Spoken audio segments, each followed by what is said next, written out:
folks, and welcome to the September episode of the Paulding Pulse. We are here with you today to share events that are taking place, get a little more insight into Paulding County, a great place that we love to live, work, and play, the place that we call home. So we're going to jump right into it today.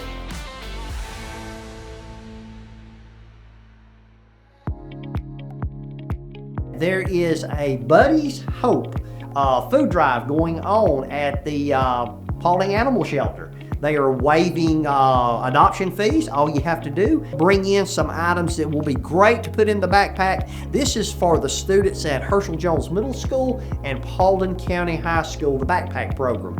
So bring those in to help these students out and do your part to help them while you take man's best friend home with you. So remember that. Buddy's Hope will continue all the way through the remaining part of September. Also, we want to tell you about there's going to be a fly-in. It's going to be an open house at the Paulding Airport taking place this coming Saturday on September the 6th from 10 a.m. until 4 p.m. It's going to be a fun day filled of activities for the entire family. There's going to be food trucks, activities there. Get to tour the Museum of Flight. Going to be I believe it's a DC-3 fly-in. You'll be able to get to see that. Hey, take in some history, make some memories, have some great fun, get some great food. They're delivering everything you need this Saturday, September the 6th, from 10 a.m. to 4 p.m. So you come out to the Paulding Airport and have fun with your family this Saturday. We look forward to seeing you there.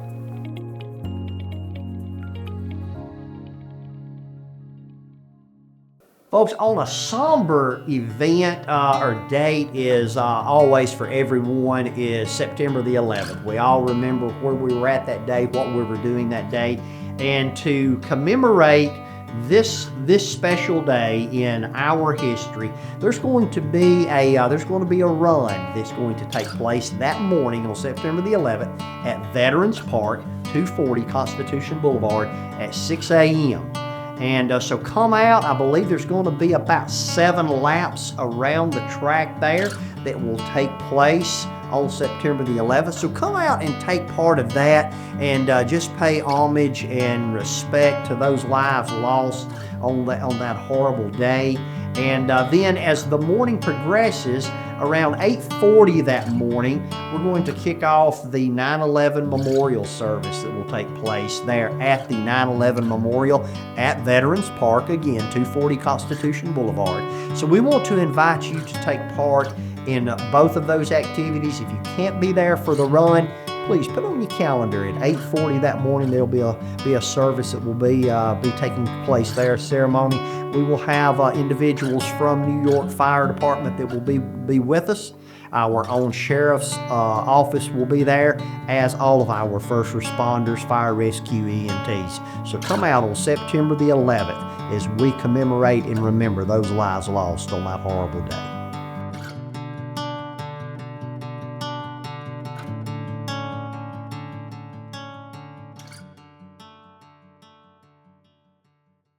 Folks, on September the 13th, from 1 p.m. to 2 p.m. at the Hiram Rosenwald School, Joan Battle is going to be, she's going to be giving us some history of the Rosenwald School. Now, this school is located on Highway 92 in Hiram. It's almost directly across the road from where Seaboard Avenue comes in to Highway 92. Right up, I guess that would be just north of Strickland Park.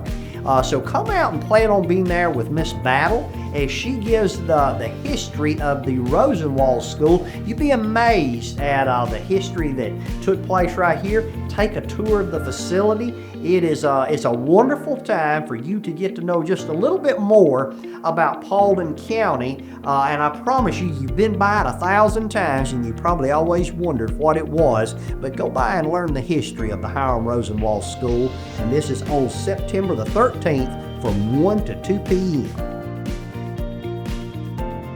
Now, after you attend the history lesson at the Hiram Rosenwald School, we want you to go ahead and get all your family gathered together and plan on coming to Veterans Park that night.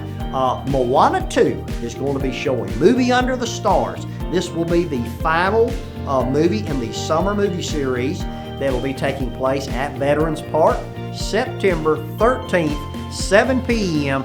at Veterans Park for Moana 2.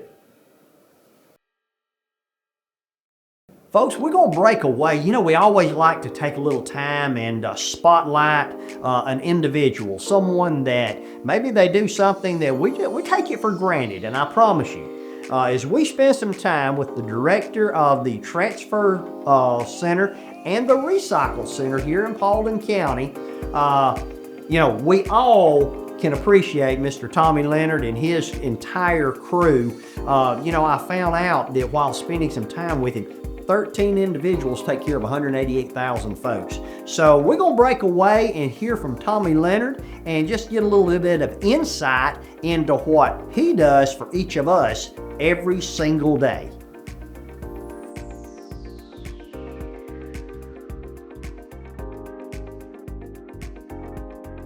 Folks, we're here today with Tommy Leonard. He is the director of the, well, he wears two hats, Transfer Center and Recycle Center. Tommy, how you doing? Doing good, John. Thank you. So tell me where we're currently sitting. Okay, right now we're doing very well on the recycling end portion of it for the county. We had a fantastic fiscal year last year where we served over 30,000 of our citizens. That meant that 30,000 people physically stepped foot on our facility and were served by my staff. It's been a great year. If there's any indication, the last 2 months, this fiscal year will exceed that by far. Wow. In tonnage. Now, okay, you said 30,000. Yes.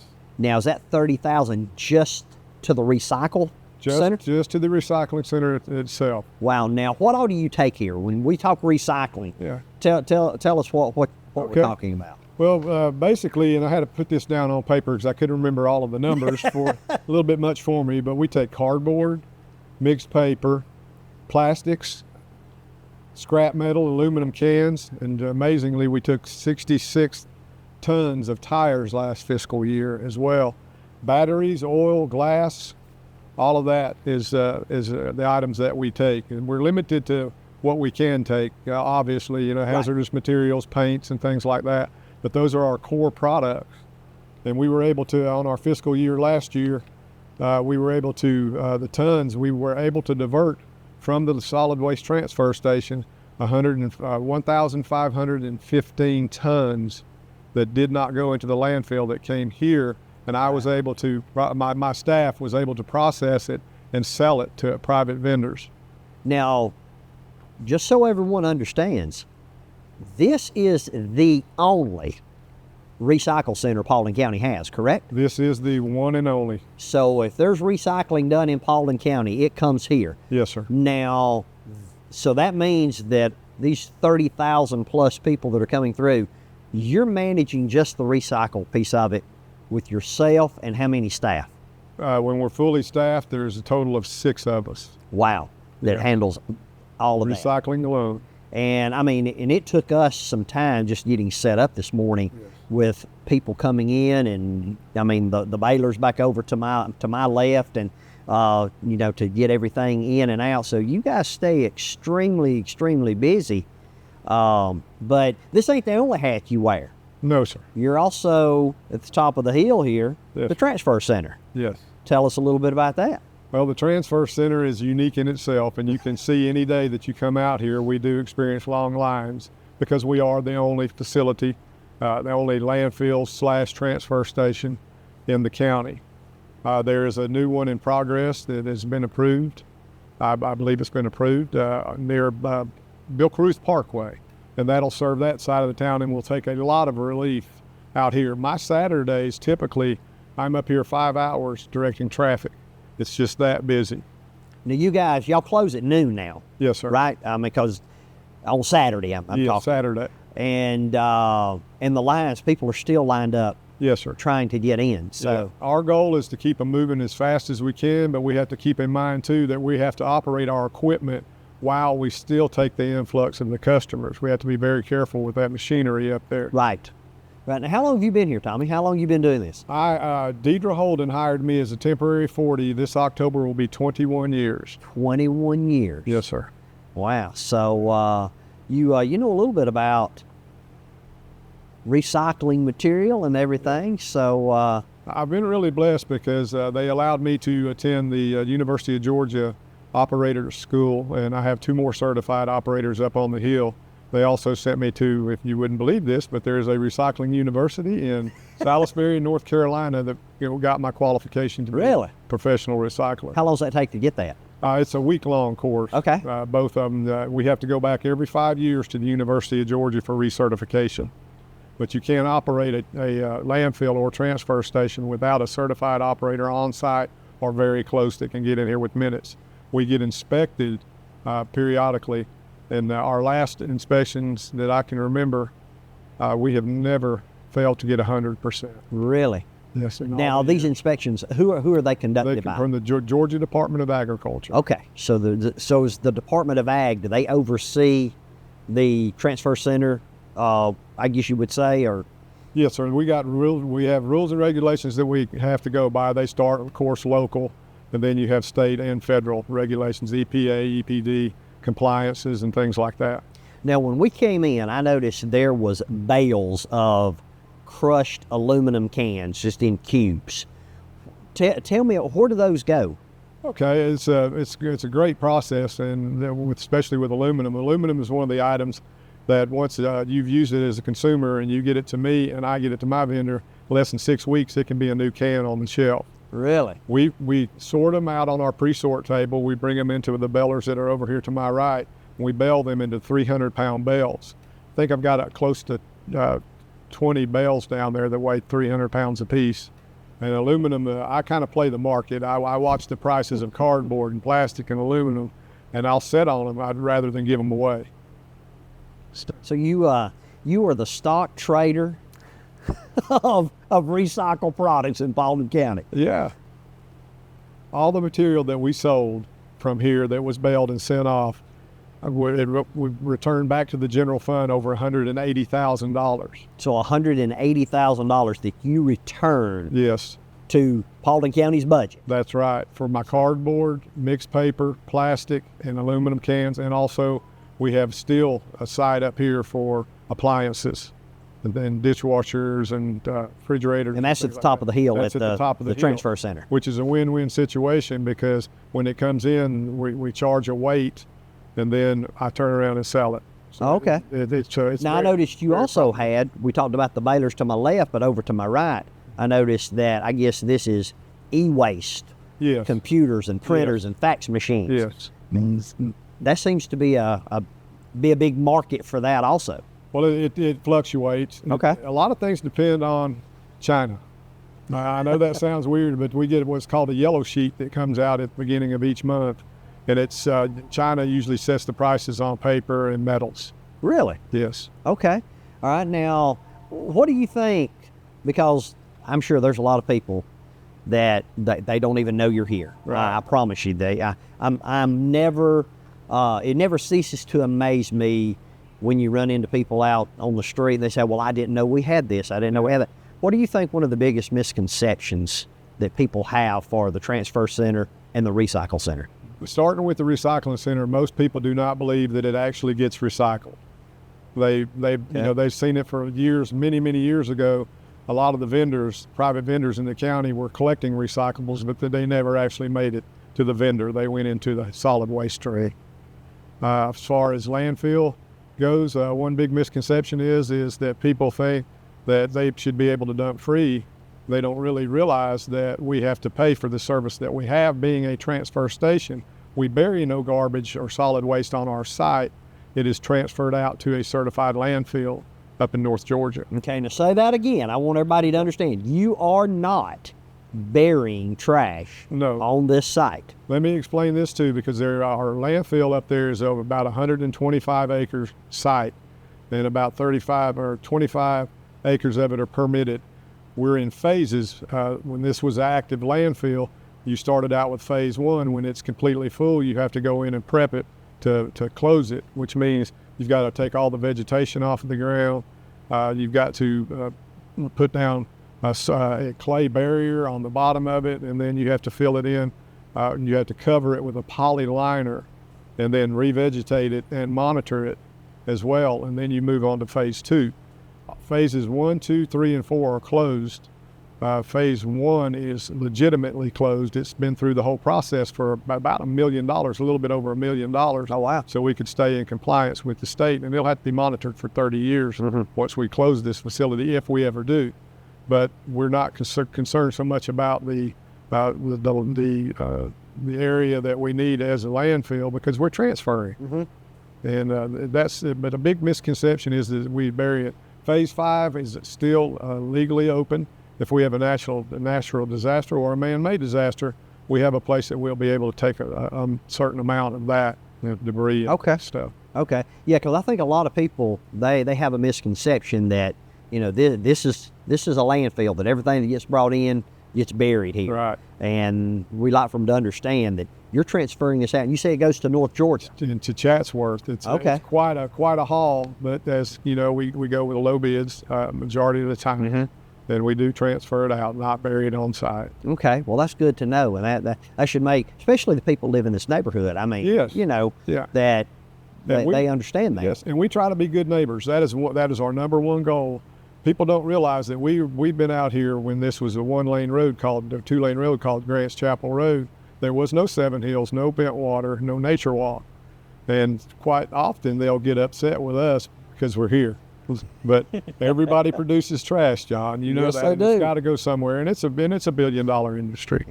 Now, tell me, how long has the transfer center been here? You've been here 21 years. Yes. How long? Because it predates you. So how long has it been here? It was mid '80s, I believe. Okay. When they opened the first center. Wow. Yeah. So we're looking 40 years. It's been a while. Yeah. So yeah. If you could give one message to the citizens of Paulding County, what would it be? This is opportunity. What would you like to say to everyone? Well, I would like, first of all, just to say that, with combined both departments, there's 13 of us. We call ourselves the Lucky 13. And that always I ask people to be patient when they're coming and leaving our area, because a lot of times they exceed a little fast in and out. And we've got to always be conscious of safety first. The safety is number one out here, because we are operating this machinery and still accepting the trash coming in. So basically what that means is, inside of that building, I can get about 8 cars in there, but when we have to push up and get our loads ready, we still keep it going, but we only can serve about 4 people. And we need to be really careful and diligent while we're doing this. And, we want to ask people, be patient with you. Please. I mean, you got a limited staff here, yes. And you say 13 total on both departments, and over 180,000 citizens in Paulding County. And growing. And currently this is the only location it can come to. That is it. And we all produce garbage. Average family between 5 and 8 pounds a day. A day? A day. Yes. And so folks, be patient with these folks out here at the Transfer Center and the Recycle Center. They're here to serve you and us. And Tommy, we thank you today for taking time. I know you're busy. And maybe the guys have enjoyed a little bit of a breather here, but we thank you for taking time, and thank you for what you do. Well, thank you, and it is my honor and privilege to serve the county. I love what I'm doing. I know it's a vital role that has to be taken care of, and we take it very seriously out here.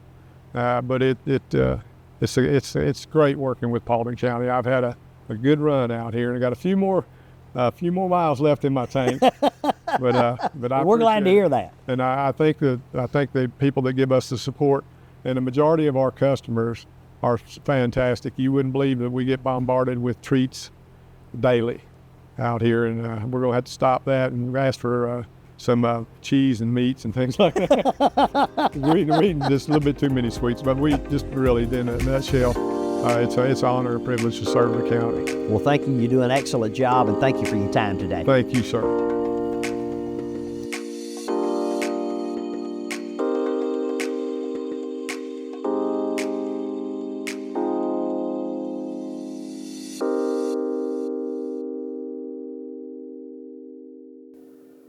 Thank you, Tommy Leonard. I really appreciate what you do. I just can't imagine what life would be like without all of you good people there at the Recycle Center and the Transfer Center. So thank you for what you do for each and every one of us every single day. Folks, be patient with them. They got a large task on their hands, but they do an excellent job. And folks, we want to thank you today for taking a little bit of time out of your busy schedule to spend with us right here at the Paulding Pulse. We want to encourage you now, be sure to like, follow, and encourage your friends to follow us also, and share this Paulding Pulse episode. Let everybody know what's going on in Paulding County, the place that we love to call home, place that you love to call home. And we want to, as always, remind you that we will see you next month at the Pulse of the Action.